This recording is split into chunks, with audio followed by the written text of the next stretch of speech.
us because we hear negative news, we get angry. We're on the call center on the phone, and they don't speak the same language as us, and we're on hold for a long time, and we get angry. So anything that trigger relationships, work situation, somebody bangs your car, an accident, anything can trigger you into a moment of anger.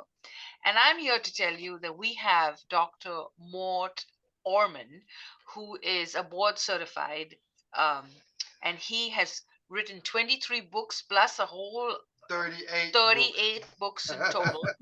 And he has 40 years of experience in this topic. So he is an expert, and he is going to give us a presentation in just a few minutes. And right after his presentation, we will open the floor for Q&A, and then we have some wonderful panelists. We have Sandeep, and we have Linda, and we have Scott, and so we're going to have a marvelous time having a robust discussion about anger and elimination. So over to you, Dr. Mort. Welcome, welcome, welcome. He is our keynote and sponsor for today, and thank you so much for that. All right. Well, thank you, Elizabeth, for having me. Um, the, you can see my slides, okay? Yes. You see the screen? Okay. So today we're going to be talking about how to eliminate anger, not manage it, actually how to get rid of it, how to stop being angry if that's what you want to do.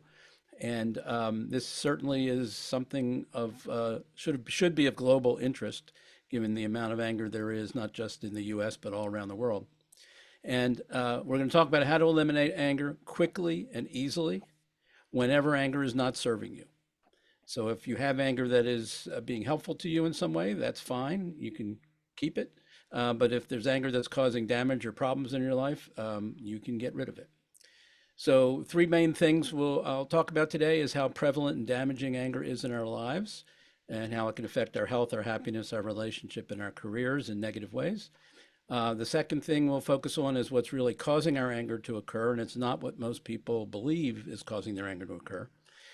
And then, most importantly, how you can easily learn to eliminate most of your anger so you can be happier, healthier, and don't end up divorced. The basis for this talk is my book that I published last year called Dr. Orman's Life-Changing Anger Cure. And in this book, I talk about how I cured my own anger problems that I had fairly significantly in my 20s and 30s. And about 40 years ago, I figured out how to get rid of all that anger that was causing problems in my life. How I updated, exactly how I went about updating my understandings, how it happened, how I help people, how I work with people and help them very quickly to turn around any anger problem they might be having, and how you too can learn to eliminate anger. It's really easier than most people think. Basically, it's as easy as 1, 2, 3, 4. This is this is a key slide. If you remember nothing else from my talk today, if you remember, getting rid of anger is as easy as 1, 2, 3, 4, and I'll explain what that means as we go along. First, a couple statistics about anger. This is from some U.S. surveys of adults in the United States a couple years ago. 32% said they have a friend or family member with anger issues. 20% said they ended a relationship over anger issues. 50% said they have raged at their computer. I believe the number is probably a lot higher than 50%, but that's what the survey said. 64% believe that people are more angry today than they have been in previous years. 80% said they've been involved in a road rage incident. And 85% said that they get annoyed at other people's cell phone use. So these are just, the tip of the iceberg of the anger problems that we all are aware of that are fairly prevalent today. Now, what about the damage that anger can do? Well, it can do lots of damage. It can obviously, affect our relationships. It can lead to divorce and other relationship failures. As a physician, I saw a lot of the health consequences of anger during my 23 years of practicing as an internal medicine physician. High blood pressure, heart attacks, strokes, immune system problems, which anger can suppress your immune system, which can lead to all kinds of other nasty health problems. It can damage your kids and your grandkids. If you're having lots of anger episodes and they're around, the kids don't take well to being around anger. in your career, you could lose your job, you can lose a promotion, you could have a deal blow up if you get angry at the wrong time or in the wrong degree. Anger can affect our sleep, which can drain our energy and make us less effective during the day. And one thing that we don't often talk about, but it's real, when you're getting angry a lot and you can't control it, like I was in my 20s and 30s, you just don't feel good about yourself. I mean, I was a successful physician, but I had a lot of anxiety, I had a lot of anger, I had one relationship failure after another, and I really didn't feel that good about myself, even though I was doing well professionally. So it's a big problem, the self-image problem. Um, here, uh, Here I was as a late teenager. That's me on the left and my father on the right. So I had lots of anger in my 20s and 30s, and I had very little understanding or control about what was really going on. And as I mentioned, my relationships, one after another failed, and I was constantly apologizing when I would blow up. And in my late 20s, I took up tennis, and I was literally like John McEnroe on the tennis court, not in terms of tennis skill, but in terms of being able to get angry and yell and scream at myself and thrash my racket around. I was pretty good at that, and so I wasn't happy about having all these anger episodes. But everything I tried didn't really help.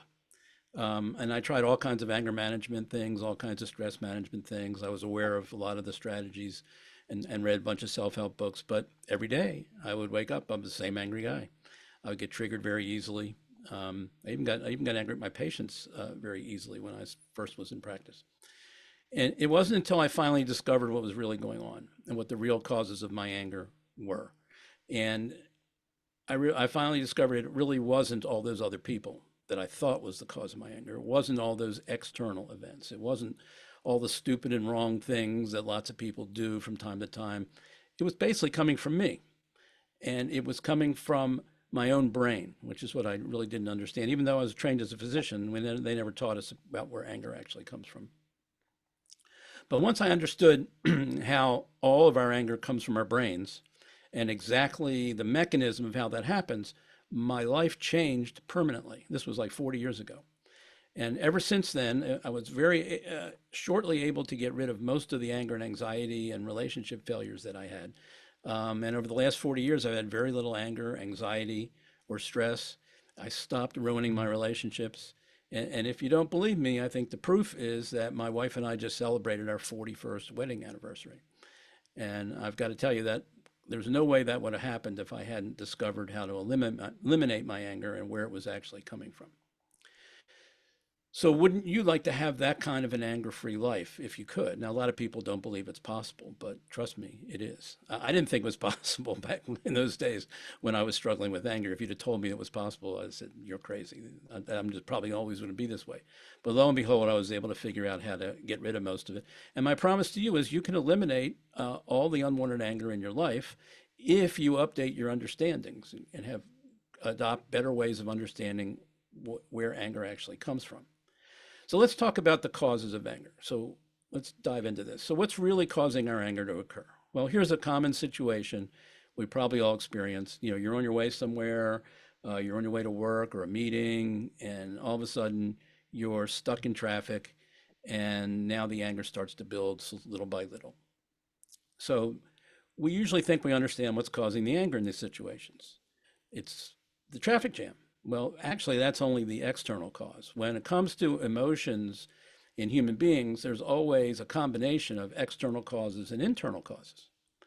The external causes we can see very easily, but the internal causes are not very obvious. Other people can't see them, and usually we can't see them because, again, they're going on inside of our brain.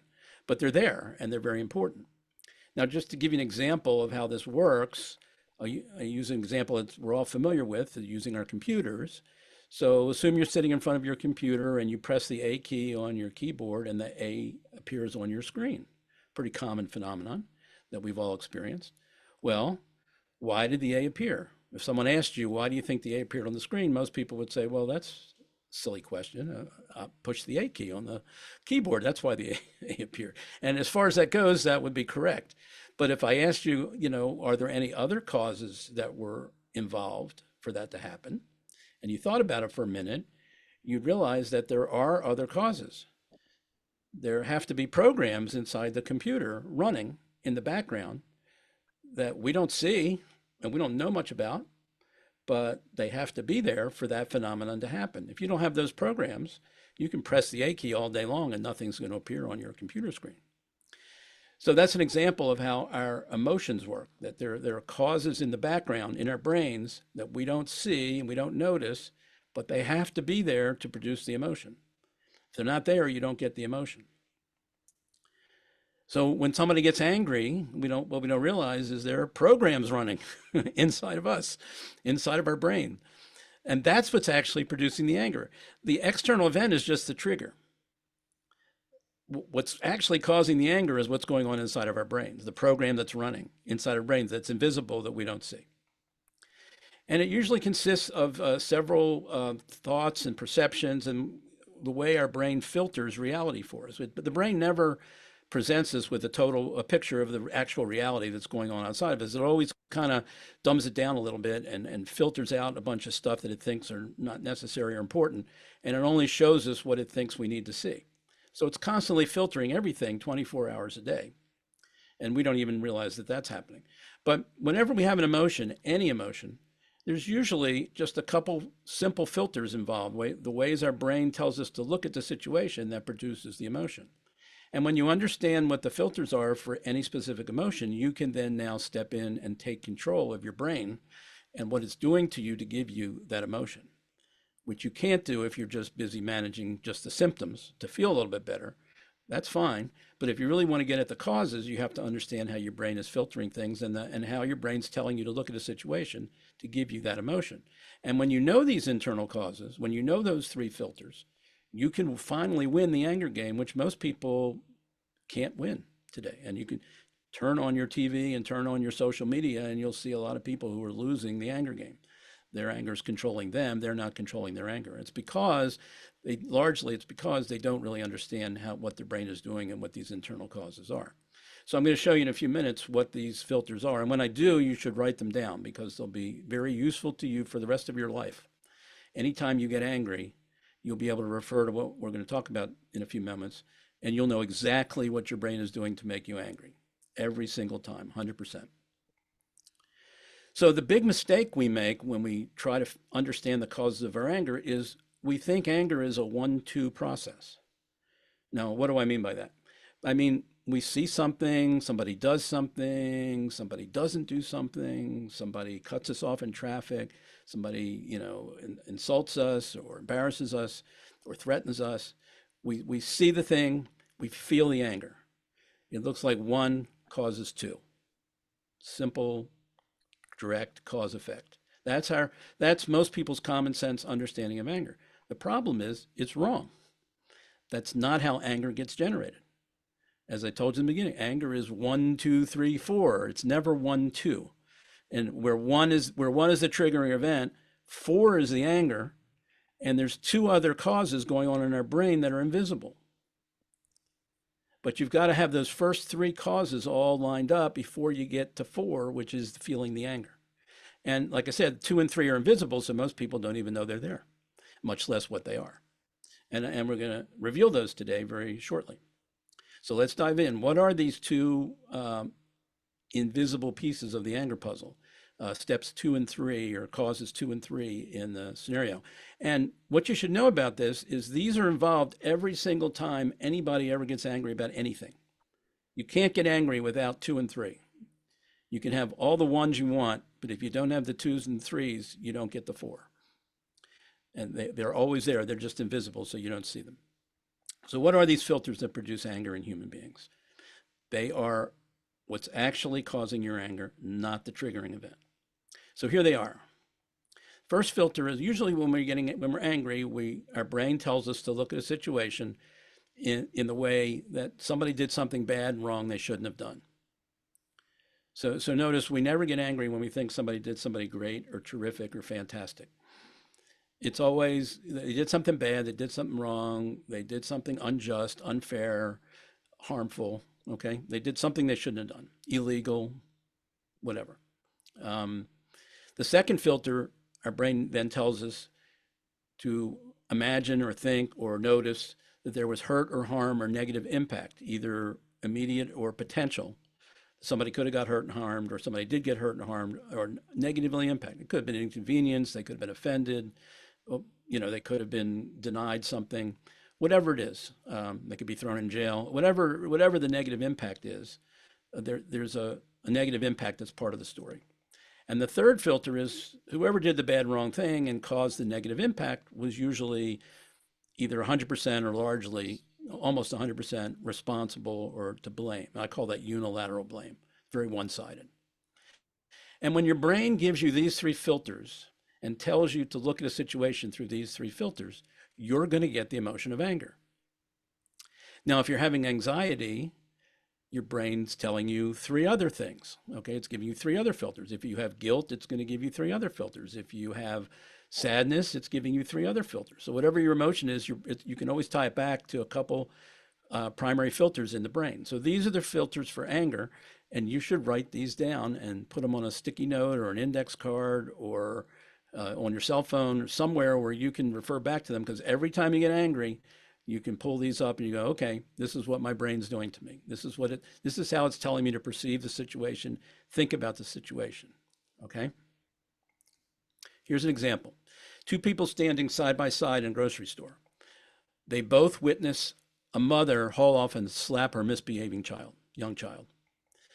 One of the people gets angry. The other feels no anger at all. So how does that happen? Why does one get angry and the other doesn't? Well, the one who got angry saw it this way. The mother, their brain said the mother did something bad and wrong, shouldn't have done, shouldn't have slapped the child. They assumed the child was hurt and harmed, both immediately, from a physical slap, but also maybe long-term from living with that kind of a parent and whatever psychological, emotional impact that might have. And who was responsible in that? The person who got angry sees the mother as being totally responsible to blame. They should not have done that. They're the parent. They should have known better.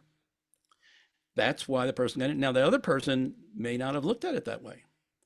That maybe they believe that corporal punishment is a good thing. Maybe they believe that it's going to strengthen the child's character. Maybe they saw it that, yeah, the mother slapped the child, but look at how the child was misbehaving. The child actually brought it on. So there's other ways you can look at it. And if you do, you're not going to have either no emotion or a different emotion. So again, if you didn't write these three things down before because there were too many words, I simplified it for you. You only need 6 words to remember the 3 filters: bad, wrong, negative impacts, unilateral blame. So if you can tattoo these into your memory, you'll know anytime anybody gets angry or you get angry, you know how they're thinking in a generic sort of way. So here's an example from my life. When I was younger, I got angry at my mother, and I stayed angry at her for like over 10 years. And it started when I was in high school. We started getting into arguments, and I started, having problems with her. My main complaint was she kept treating me as a child as I was growing up. And I was trying to feel my oats as an individual. And she kept treating me like a little kid, and I kept trying to get her to stop. I pleaded with her, I argued with her, I fought with her, but she refused to change. And one day she did it again, and that was the final straw for me. And I said, that's it. I don't ever want to see you or talk to you again. It happened about 3 years into this saga. And for the next 7 years, even though I lived in the same city, a few miles away from my mother and father, I did not see them or speak to them for 7 full years. That's how angry I was, and I maintained that anger for that period.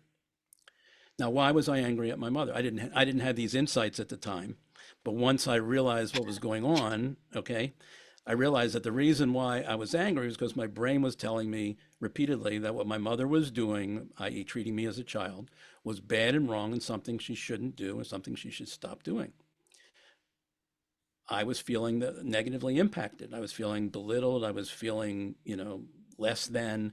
She was disrespecting me, not recognizing my growth. And maybe even impeding my growth. And who was, in my mind, who was responsible to blame? Well, my mother was 100% responsible to blame. She could have stopped. I kept begging with her to stop, and she wouldn't stop. So it was all her.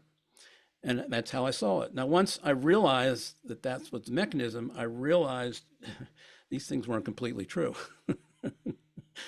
It's very hard to get a mother to stop being a mother. I didn't appreciate that when I was in my younger years. They're going to want to do the things that they've always done, and that's the way they showed their love for their kids. At least my mother, for my mother, it was that way, and a lot of mothers are that way. So for me to think I was going to change my mother was kind of a stupid idea, but I did. Anyhow, that's a story on that's a long story on that. But anyhow, what's this third thing? What's this second invisible cause? The first one's the filters. So your brain gives you three filters, tells you to look through them. And this is the third one. And again, every single time you get angry, both two and three are happening.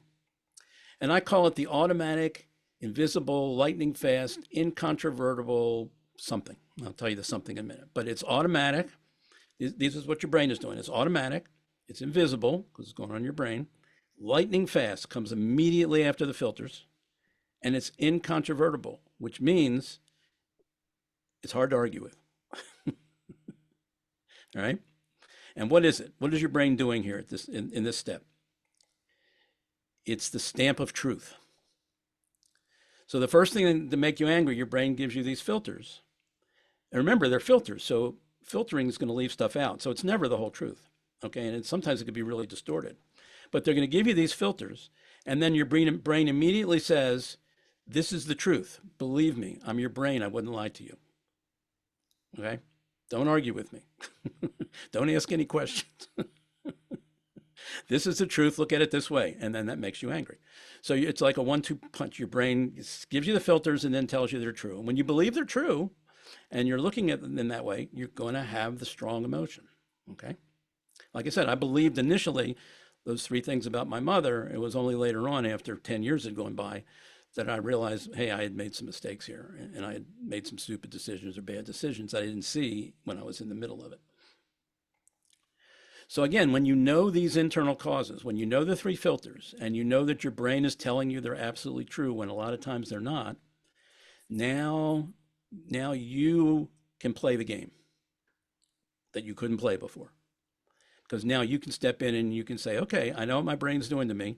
Let me figure out what's true and what's not true about what it's telling me. Let me figure out what's really true about this situation as opposed to what my brain wants me to believe is true. And in that way, you can really eliminate a lot of unnecessary anger and you can literally win the anger game. So I've got a 10 session program that I've taken people through that I not only show them that what we just learned today and how to understand the three filters, but I show them what they can do with that knowledge, how they can use it in specific situations in their life to eliminate anger. And it works like a charm. And these are some of the benefits. Your relationships will be stronger. Your kids will enjoy being around you more when you know how to eliminate your anger and not get caught up in it so easily. Fewer sleepless nights, happier, less stress. Feel better about yourself. You're more in control of your emotions than the other way around. And that's a big win. And so and all kinds of other, health benefits and career benefits and personal benefits to being able to get rid of your anger whenever you want to. So again, the best recommendation I have for you is get a hold of this book because I go into great detail about my own personal story of how I made the transit, how I figured this all out 40 years ago, and how you can use those same understandings. And I give you a strategy for how to use those three filters to deal with your anger whenever it comes up.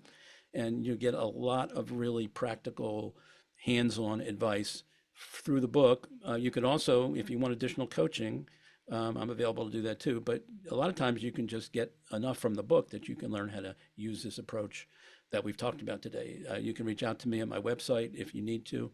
And Elizabeth may have other contact information or where you can get the book for you. But those are what the remarks I wanted to share with you. And that's the difference between anger elimination and anger management. Good, doctor. That was amazing. That was Yeah. amazing. You can stop sharing so we can get into gallery mode. Uh, Okay.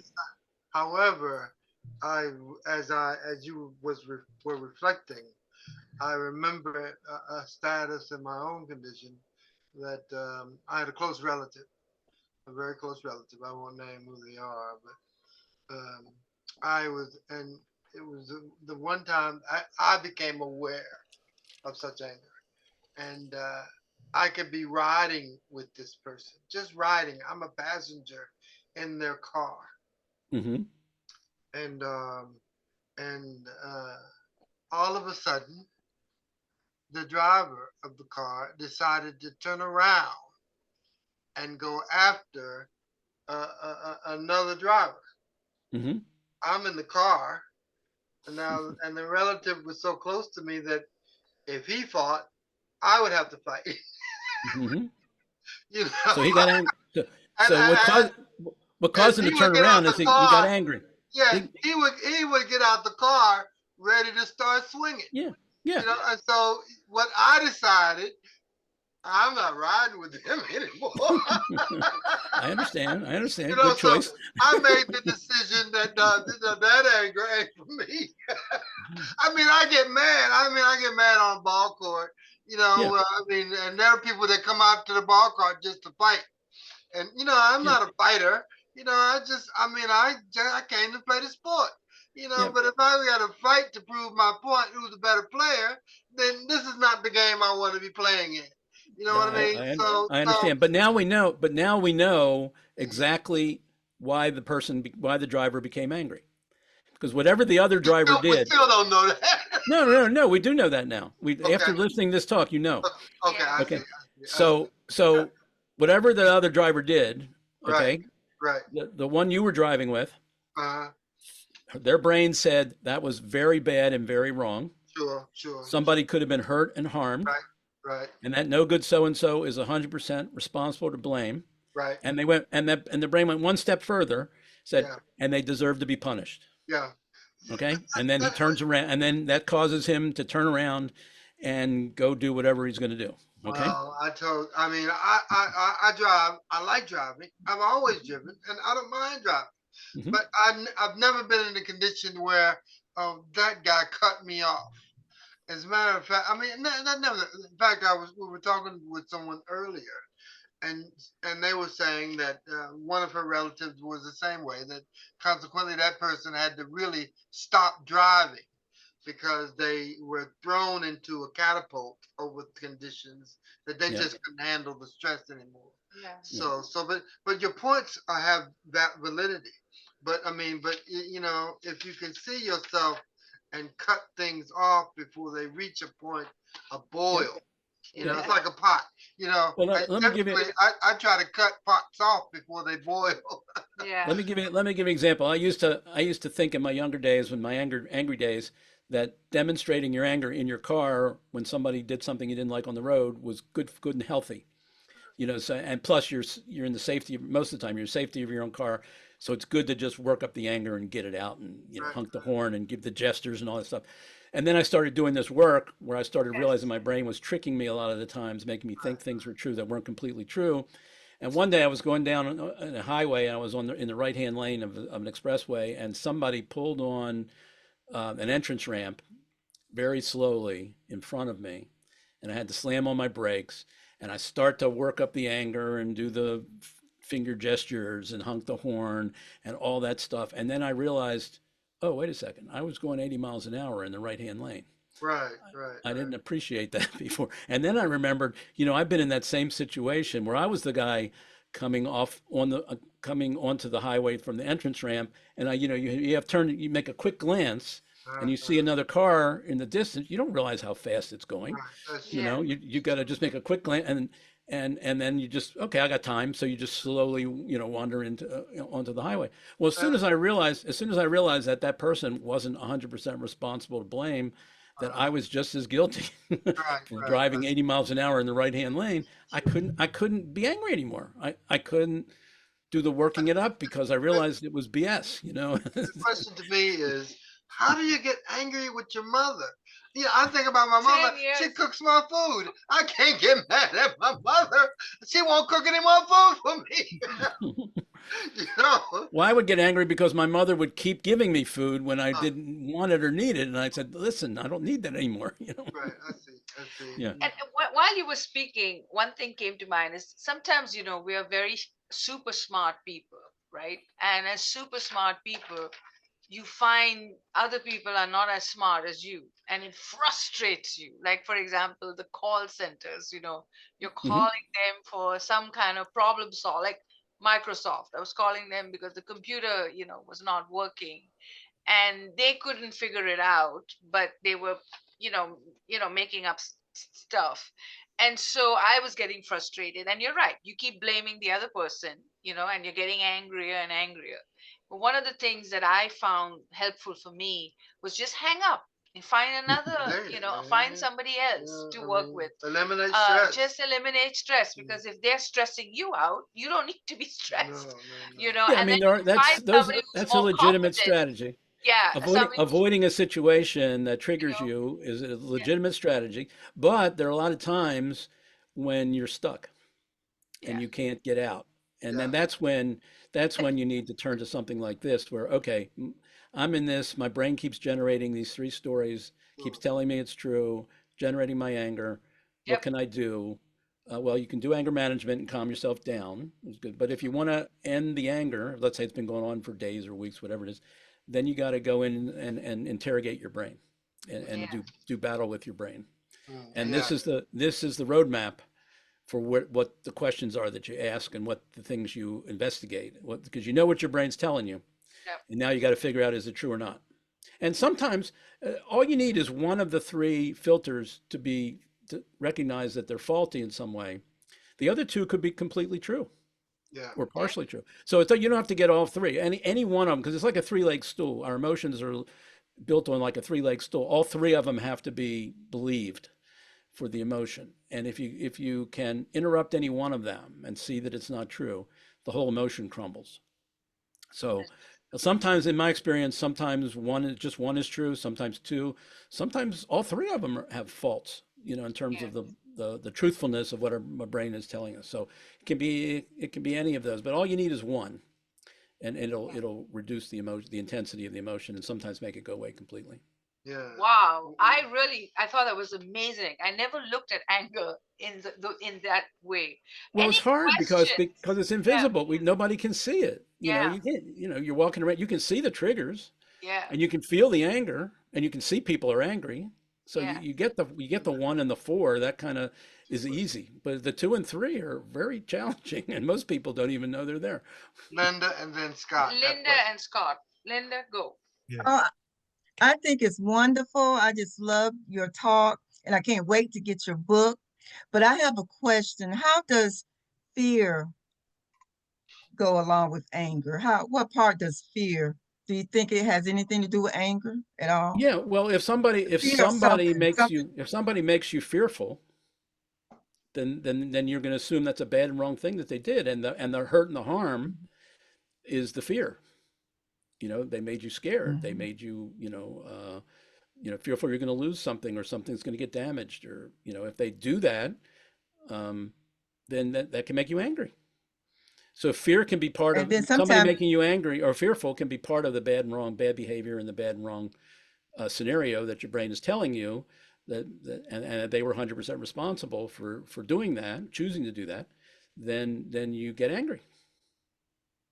and then the other thing that you said was in your talk was about assuming in one of those filters, people assume things that's not really true. And you have to tell your brain that's not a true thought. Because a lot of Yeah, time people get angry over assumptions and there's absolutely. no truth in it. And again, Mhm. that's part of the filtering mechanism. The brain's not designed to give us the truth about things. It's designed to keep us alive. And if it has to Yeah, lie to us to keep it alive, which it's been doing for millions of years, it will do that. And it gets very good at it. that's true. It gets That's very true. sneaky And it like gets you very said, you gotta, sneaky at it too, Uh-huh. you know? Because yeah. I came to the realization that either I'm gonna get not ride with them or I'm gonna get into a fight. I mean, like Yeah, that. and that might have happened. Sure, sure. What had happened? It would have happened. So I mean, I came to the realization. I mean, I don't. I mean, as it goes, you fight when you have to, not Yeah, because other people want you to. I mean, yeah. But that was a negative impact for you. Your right, brain is telling you that he shouldn't do that. right. He shouldn't get into road rage and go out and pursue somebody because that Uh-huh, could lead to a fight. And if it's a fight, you could get hurt and harmed. uh-huh. Okay. and the driver was 100% responsible for turning his own car around. You didn't grab the wheel and turn it. He did, or she did, whoever it was. Scott, and then Harold had a question. Yeah, And thanks. Bill had a question too. You know how to raise your hands? If you'll go down to the bottom screen, no, on your No, I know. I'm not to raise my all right. hand.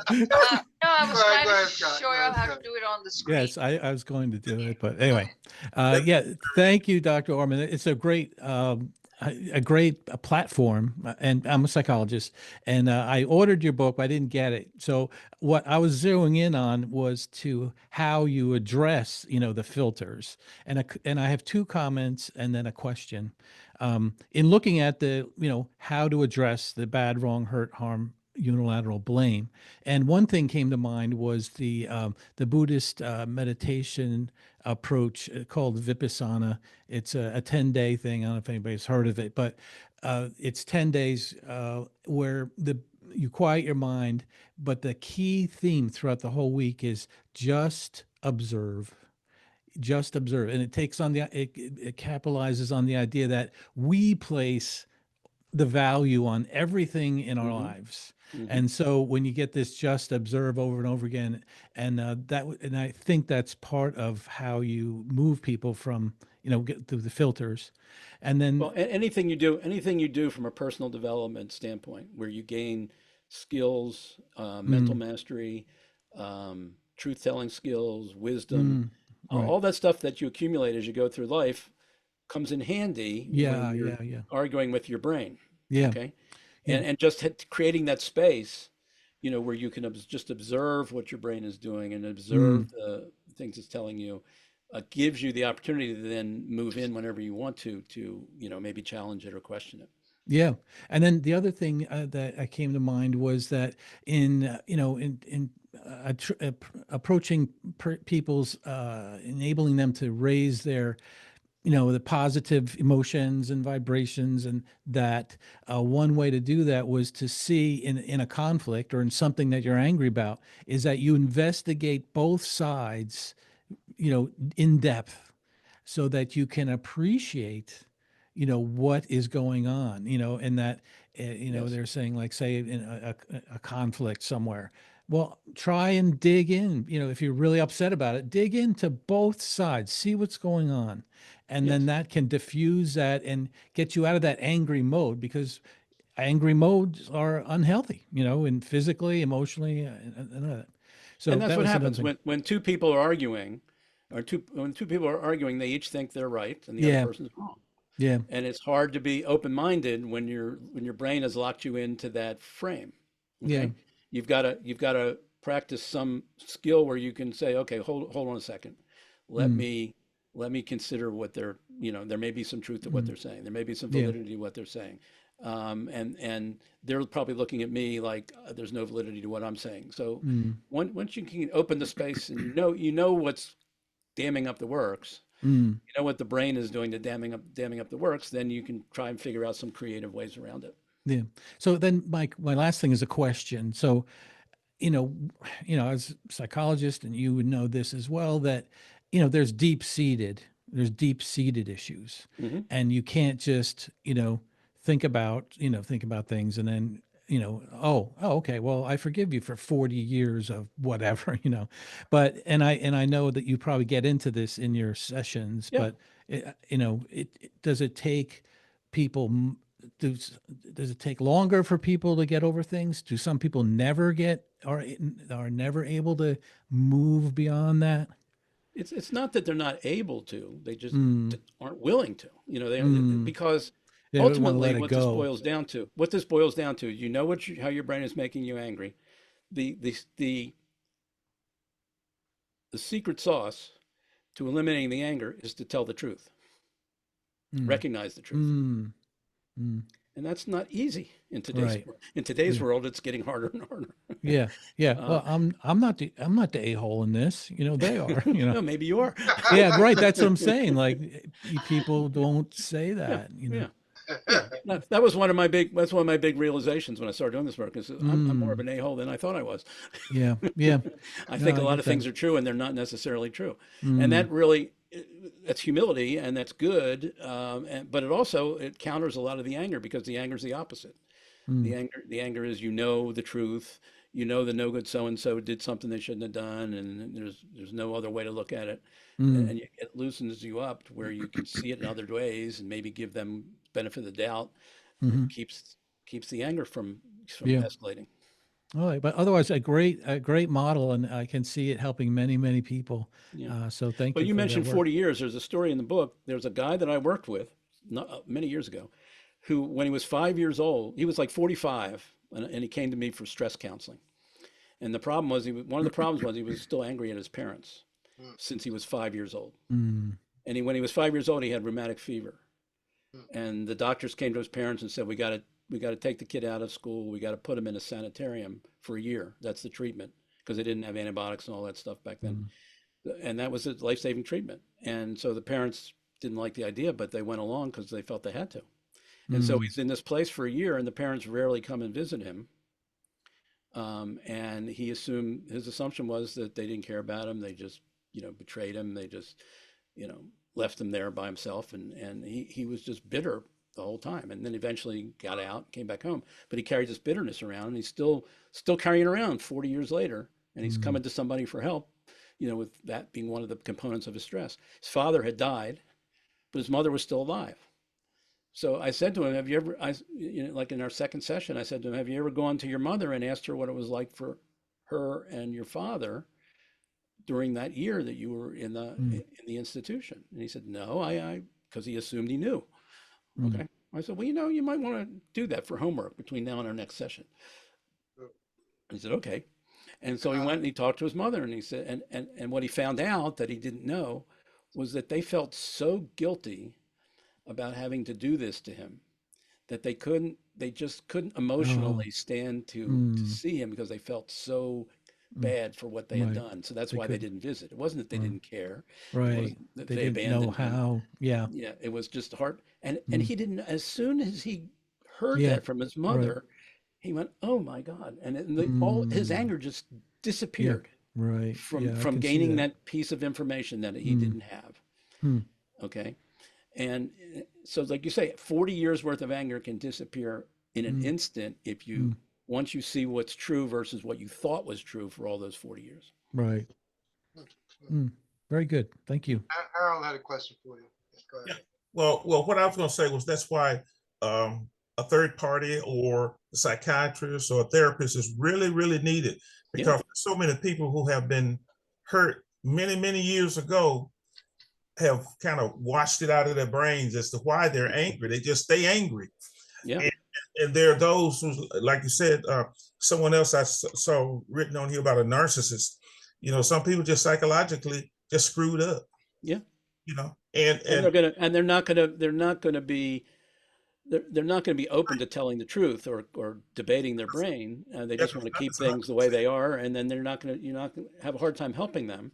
That's exactly right. And so people who are doing self-analysis and who's trying to improve, who wants to improve, these are great things for people to really, check themselves out. Like I said, look in the mirror, look at the man in the mirror, and Yep. start asking yourself questions, or talking to Well, yourself. it's your brain. It's our brains. Yeah, They're- that's exactly right. And It's you, coming from us. It's coming from us. So that's there's what I no like. reason not to look in the mirror. That's what I like about you guys. You just give them a couple of words like your mama. Doesn't trigger me anymore. I know, but then things will start coming clearer to them, and that's Yeah. why it's so important. And so many people are afraid to, or think something's wrong if somebody mentions to them, have you ever seen a therapist? Have you ever Yeah. talked to a Yeah. psychiatrist? Sure. The stigma, yeah. And we and I say this, we blacks we don't we think we're crazy if somebody decide they want to go see a therapist, and that's the purpose for going to therapy. Yeah, that's true. Yeah. Because there are problems that we have that we cannot reach and dig out ourselves. And so because we have a lot of blind spots. That's one of the things the brain creates. yeah, And yeah. it's hard that's why a baseball player gets a coach. or hitting coach, let's say, they can't, Mm. they're not focused on every little, play where their arms and elbows and everything, balls coming at them at 90 miles an hour. They're Yeah. not observing that stuff. You get a Mm. hitting coach who can help you see some stuff that you can't see about yourself, That's Yeah. what they say. They say couples therapy is for healthy people, because they're there. They're like there. They want to work on the Yes. issues, Yes. And a lot of times somebody doesn't show, and it's tough to work that way. But Yeah. Yeah, you got a lot of guys who's come back from Vietnam, who's come back from the wars, guys who have come back from the NFL and the basketball and all this stuff, and they've been so aggressive that it's been built into them. And when they finally retire or whatever, many of them still have that same aggression in them, and they don't know why they have it in them. And that's why, like I said, you guys are a blessing to us to help us, bring that out and finally realize that if we are willing to do that, So, You remind me of when I grew up in Baltimore, and I talk about it in the book a little bit. When the Baltimore Colts were my favorite team as a kid, and one of the All-Pro linebackers for the Colts later retired from football, became a radio announcer in Baltimore, Yeah. and I would listen to him frequently, and he was like an amazing linebacker, All-Pro, like. He Right. was the nice. He was the on the. He was the nicest, sweetest guy when he retired from football. He like lost all of that. Well, I mean, appeared to lose all of that aggression. I couldn't believe, how he could do that. How he could spend all those years with all that aggression to be good at what he did, and then drop it, in a short period of time, and just be this mild mannered, wonderfully compassionate, guy. Well, I have one other friend to tell you about. He was in the military, and he was in special forces. And being in special forces, he had certain jobs to do. I'm retired Air Force. I was Air Force. I didn't deal with all that aggressive stuff like that. Thank you for your service. Yeah, and he had special missions that he had to go on, the kind you see on TV when they're talking about guys going behind the line and wiping out somebody, or he had that type of a job. He said the way that he dealt with that was that now other guys and ladies didn't do the same thing, but he said what he did, he created another person within himself, an alter ego, and he was the one that went out on the missions and erased people or did what they had to do. And when he came back, he became the other person. Well, the problem is when he got out of the military, he still had that other person hanging around. And so there are many times he had to really catch himself and retrain himself, or just deny that other person's entrance into his life. But he knew because the brain is conditioned. It's gonna send you that person, yes. and then you're gonna have to develop skills for resisting that. Split personalities can. No, I want to make this point as real, is that seemingly as normal people, you have to be aware of the abnormal. I mean, around you. And if a tree is leaning a particular way, you don't want it to fall on you. And I remember me and my older brother, we were in Los Angeles, walking down in front of, in Los Angeles, sightseeing. And we were just walking regular. And to the right of me, there was a fellow who was looking funny, like he was leaning a little bit. And so, I mean, and he walked by this trash can as if he was about to pick it up. And he looked a little dangerous. And so I said to my brother, I said, "Hello," meaning I go high, you go low if he comes. And so what happened was when I said that, he had picked up a trash can and then he dropped it and walked away. So the point that I'm making is you really have to be aware of conditions in a grocery store and and service stations. If in the as they say, the squeaky wheel gets the oil. I mean, there's a few squeaky wheels that ain't got no oil. And you're gonna have to really pay attention to those things and matters to stay safe. I mean, and and we're typically basically normal because we don't know how far people are away from where they are. I mean, and we live in a culture that's amazing, but there are some situations that we don't know how people are holding it together. But they're holding it together by the grace of God. But by the grace of God, you don't want them to fall apart near about where you are or any of your family or friends. Yeah. And so these are real conditions. And so, I mean, if are there tools that you recommend to be aware? I mean, because anger, it's amazing. Well, again, I think the more, as I said before, I think the more you pursue personal growth and wisdom about life in all areas, you're going to be able to draw on that when, you're in a situation and your brain is telling you, look at it this way. And you're going to have to recognize that that may not be accurate. There may be some deeper truths about the situation that you'll know from your storehouse of life wisdom. And that's what you literally have to draw upon, unless you get other people to assist you, in a coaching or a therapy kind of situation where they can add their life wisdom to whatever you're lacking in that domain. But ultimately, it's always a challenge it's a challenge regardless of what your brain is doing. It's a challenge to tell the truth about life in general. That's true. And that we all are up against, Yeah. And the better you can prepare yourself to do that by understanding life, by understanding people, by understanding how the brain works, by understanding whatever else other zillion things there are to master in life. You can bring all of that into the mix when you're dealing with your anger, because depending on the situation or what triggered you, there may be different truths for different situations that you're going to have to get in touch with. Well, I really like exactly what you're talking. I like what you're talking about, even though what we brought up, the cases and things I brought up were extremes. They were extreme cases. Yeah. What you're talking to is Well, this works. This approach works if you're irritated, you're standing in line at the grocery store, exactly right. or you're in a road rage situation. Yeah. It's the same. Yeah. It's the same. It's the same three filters. The intensity of the anger will be how you're conditioned to respond to anger. I mean, some people standing in a line at the grocery store can make them go berserk, if they're waiting too long, where most of us wouldn't. Okay. But most of us will have like a minor anger reaction to that, but we may have a major reaction if somebody threatens one of our kids, or somebody, threatens our spouse, or tries to burn our home down or something like that. We're gonna do something different. But the intensity of the anger is based on other factors, but the anger is still coming from the same three filters, regardless of how intense for you, you've been conditioned to respond. So. I like. I think we also have to, because I remember, and I mean, my parents were amazing people.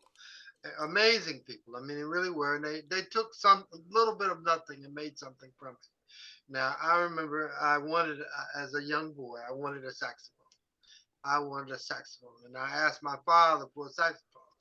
And he said, well, I don't know. Let's see. And so he didn't go out to get me a saxophone. He got me a way to get one to pay for it myself. But I was mad at him for not. And then I came to the realization and said, why am I angry at my father? I eat regular. I mean, I have a place to live. I mean, and he, I can talk to him about just about anything. So yeah, well, that's what you did. You did naturally what we're talking about. You were angry because your brain said your father was doing something wrong by not giving you what you wanted, that you were being deprived. Right. And that he was a no good son. He was 100% responsible, to blame. You had nothing to do with it. Right. Okay. And then you realize through maturity that, hey, there's lots of good things about my father. And he might not be harming me by telling me. In fact, he might be building my character by having me work for it. And then when you see it that way, the anger is gone, because you've disrupted the three narratives that your brain has given you. By the way, you don't have to take my word for what we talked about here. You should go to the experts who know how to make people angry. And that's the media. Okay. Notice that the media can make us angry whenever it wants to. In a minute. In a minute. And that's because they understand the human brain. That's Yeah. right. The way the media makes us angry is they give us three narratives. Somebody did something bad, wrong they shouldn't have done. They hurt and harmed somebody or potentially hurt and harm somebody, and they were totally responsible, 100% to blame. We're telling you the truth. Don't question it. Don't ask questions. Just accept what we're telling you. Look at it that way. And if you do, you'll get angry. Now, Right. we're starting to wake up to the fact that the media lies to us, Yeah. regardless of what side the media, what slant the media has. They're still always, spinning it in the way they want to spin the narrative. But they're giving us, when they may want to make us angry, they give us those three narratives. They tell us to believe it, don't question it. Right. And if you do that, you will be provoked to have anger by the media. So they are the world's experts on Yeah. making people angry. Yeah. Well, Okay. that's true. And they Well, do it in the same way. They just tie right into what our brain would do, right. give us the same three stories, tell us it's true, and then we're off and running. Believe me, I know what I'm talking about. Believe me. Don't believe. What are you gonna believe? We're the Your media. We lying would eyes. not lie to you. Right. Right. Right. And Right. and that's the same for gossip too, because somebody's Mhm. telling you about somebody else. Yeah. Yeah. And next thing, when you actually meet that other person, you're going to Yeah. form a kind of opinion because of what you heard from the gossip telling you all Yeah. about the person. And that's going to cause a problem with the relation. But I want to take a minute to pause because we're at an hour, but this is fantastic, Dr. Mort. First, everybody, please give him a big Yeah. round of applause. And what I want to do is I want everybody to introduce themselves. Now, I know Richard has to leave. Is there anyone in this group, because I got a few people angry this morning because they didn't get a chance to speak. So I want to make sure that the ones who can stay, because we're going to be here for a while. So I'm going to give everyone a chance to speak. But for the ones who have to leave, I know Harold has to leave and Richard has to leave. So let's get Richard first. Everybody gets 5 minutes. Just introduce yourselves, tell us who you are, and if you want to, react to Dr. Mort, and say a comment, that would be great. And Sue, we are running a little over on time, so please bear with us. And you look beautiful, by the way. Yes. Yep. All right. So, Richard, and Richard is very gracious. He's going to be speaking next week. So, anyone who would like to listen to him, he will be on at around the same time as today. And I'm going to put Richard on the spotlight. And I'm going to bring you back Dr. Mort as well.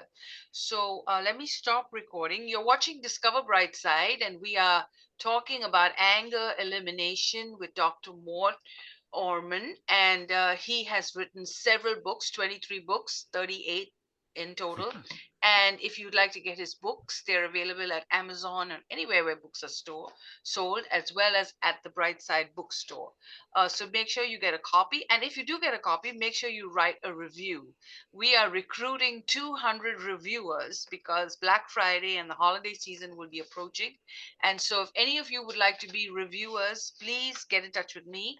We're going to train you. We're going to be a part of this magnificent team. Now, reviewing helps not just the person you're reviewing, it helps you too. Because when you're on Facebook or LinkedIn and you review someone's book, people get to know about you as well. So other people will approach you as well. So it's a powerful position to be in. And we will get into that a little later. Meanwhile, I'm going to stop recording, subscribe, write us a comment, tell us what you think about Dr. Mort. And Dr. Mort Orman is the winner of last month's video. Richard's video went viral, and so did Dr. Mort's video went viral, which was pretty substantial and great. So congratulations to you both. I think Richard's video went viral in July, and August was Dr. Mort. So congratulations to both of you. All right.